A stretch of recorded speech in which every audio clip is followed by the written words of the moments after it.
Finally, Josie. Josie.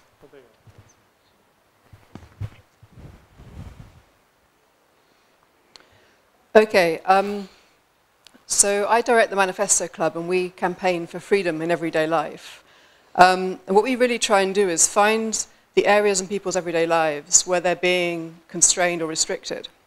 So people who are being prevented from taking photographs in a park, or having their alcohol confiscated when they're sitting on the beach, or having to go through CRB checks when they're volunteering at their kids' neighbourhood, their kids' playgroup. And that's where we find those issues and we launch a campaign around those. So rather than a civil liberties group being about principles and law and lawyers and that kind of thing, we try and find the real points of tension in everyday life. And that's where you research, you write the report, and organise the petition, organise the campaign. I guess we're one of a new breed of campaigning organisations, which we have very small staff, small overhead. We work very quickly and targeted way. I remember talking to the Times when we first launched in 2006, and she said to me, "Are you a real organisation, or is it just you in your pyjamas?" And at the time, I was actually wearing my pyjamas because I had a cold. But this sort of thought has reoccurred to me several times over the years. Is it just me in my pyjamas? But last year, we essentially defeated the vetting database, which was the first campaign and the thing that I was talking to this Times journalist about. And this was a system that would mean that everyone have to register on this database and be monitored before they could go to their son's football club and help out, or listen to kids read at the school or whatever. So I think that, for me, this is a very unique time in terms of small groups of people being able to make a real difference on quite small resources. You know, the campaigning landscape is unrecognisable to 20 years ago. 20 years ago, the whole thing was organised through very heavy institutions. So you'd have various institutions that would start at neighbourhoods and translate social interests right up to Parliament. So whether that was the Labour Party, starting with every town had its Labour club, its Labour union, and you would kind of translate all that up to the head of the party. The campaigning landscape was of large institutions, large amounts of resources. And obviously the key shift over the last 20 years has been the collapse of those institutions. The Labour Party is not a party in any way. You know, all those mass structures have gone. And I think that leaves us with particular opportunities and particular difficulties as well. The opportunity is really that the political sphere is very open. So I think, as never before, small numbers of people can very quickly make an impact and change things. I think you've had really the media and the internet have emerged as public fora in a way they never were before. So in the past, the media very much reflected what happened in Parliament. So the Home Secretary would call up the editor of the Times and say, you know, I think you should have a leader about this. And they would write that leader. You know, the media was very responsive to Parliament. The media is now a political sphere in its own right, the internet too. And a lot of our campaigns have been about getting cases of injustice out into the media. You know, so somebody who's been told they can't take photos of their kid's football match, or people rebelling against CRB checks. So we had some flower arrangers recently who they were being asked to be CRB checked because apparently they shared the toilet with the choir boys.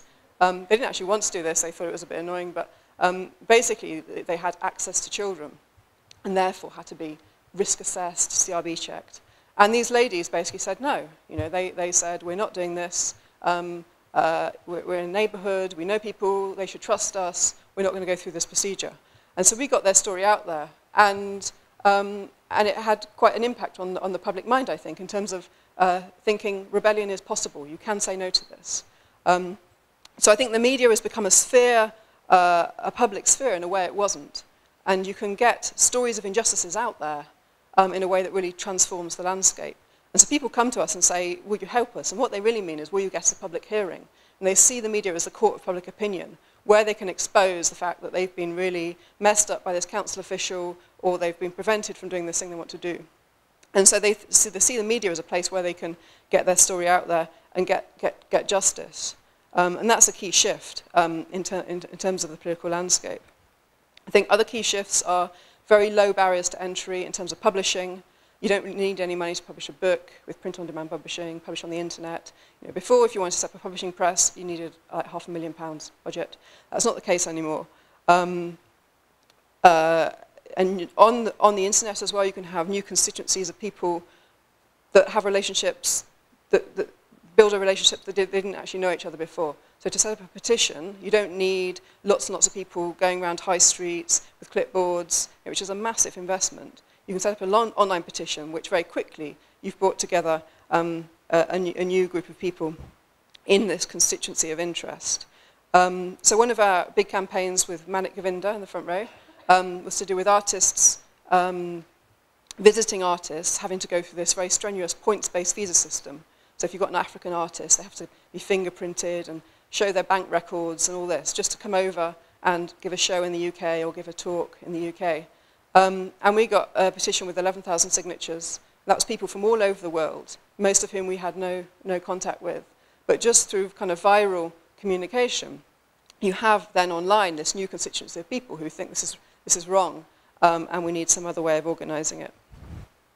So I think those are the advantages. The disadvantages of the current period spring from the same situation, which is the lack of mass organisations. So I think that there is a tendency in campaigning to cluster around Parliament and to have lots of activist groups within about half a mile surrounding the House of Parliament. And essentially, they tell politicians what they want to hear, they pitch for public funding, and so you have a very incestuous kind of world where they're not really campaigning to change anything, but really campaigning to tweak something a little bit, or to fit this funding window, or whatever. So I think you can have pseudo kind of campaigning groups, which really just reflect back to Parliament what they want to hear. The other danger is that people have campaigns on just things, their proclivities. So campaigns to save the hedgehogs, campaigns to get organic certification in bigger letters on, you know, carrot packets or whatever. There are a lot of campaigns which you look at them and you think basically that's your shout at the TV issue. That's not actually a campaign area. Or things that are so abstract, you know, just change making in general sort of thing, like a kind of Coke advert. I think really the aim of political campaigning should be what it's always been, which is really to represent some element of the public interest and to bring about concrete change in the world. So whatever part of the public interest you're representing, it has to be some real interest which you bear up and leave the world changed. Over the last 5 years, there's a few things that I'd say we've learned about political campaigning which particularly are relevant to small organisations, but I think perhaps the big ones too. I think the first one is really that you discover and you don't invent campaigns. So it's very much, you should be looking all the time for what are the issues and finding the ones that have a spark. Not thinking, what do I care about, but thinking, what is there that resonates in the world? What is it that makes people angry? And then that's the point that you can organise your intervention. I think a second thing is to choose one thing. I would, rather than say yes, I would say no. I think it's very hard to say no to campaigns because you've always got 100 ideas of things you want to do. And I would basically try and focus down and say, actually, no, this is the thing we want to do, this one thing. When I first started, I used to have coffee with a friend who had years of campaigning experience. He used to say, you know, what are you doing? And I'd say, oh, we're doing this and that and the other and the other. And he would say, no, what's your one thing? You just told me 5 things. What's your one thing? And over time, I realized he was right. And it's not just important to have a flagship campaign, you know, the one issue that defines you in an organization. But also, in a way, that one campaign then becomes the model or the seed for all the rest. Because it's the one thing that defines you and you really care about. 2 minutes, okay. The third one is every project you need to scale down and focus. Your first concept of a project is rather like the Olympics opening ceremony. It's got too many elements, it's got guns, you know, kind of drums and clashes and dancing troops and all this kind of thing. You know, you always imagine something too big, involving people you don't know and resources you don't have. So I think that scaling down is really important. You have a concept, and then it's like, okay, so what can we actually do with the resources we have, with the people we have? Even if you're just one person, with no money. You can do something. So I think realism is really important because the first concept of a project is always largely wishful thinking, kind of operatic kind of vision. The fourth thing I'd say is every intervention is an experiment. You know, even if it fails, it tells you something. And so ways of actually doing a project, which is basically an experiment into the world, and saying, okay, what does this teach me? And if it failed, in what ways did it fail? And how can you redirect? Because I think that any organization, the first things you do are not going to be the right things. And so in a way, you kind of need those kind of interventions into the world to work out what it is you're actually trying to do. The fifth thing I'd say is economization of effort. As a small organization, you know, what can you give it the biggest outcome for the effort you put in? Because everything you do is going to do something, you know, it's going to achieve something. But what is going to achieve the most for the time and the effort you put in? And so to know what issue is worth a really big intervention, so what is it that's worth a big campaign, and what is it that's actually just a blog post? So to kind of know exactly how much effort you should put into each thing, I think is quite important. Finally, I think that each campaign needs to talk to different audiences at different levels. So for us, each campaign has to have a media angle. It has to have some kind of, it has to get news reports, it has to get out there. But it should not just be a media angle. You know, I think you're talking to media, policymakers, and readers, and people experiencing this problem. So you want to have the press release, but also to have a good report that people read and think, actually, you know, that really won me over.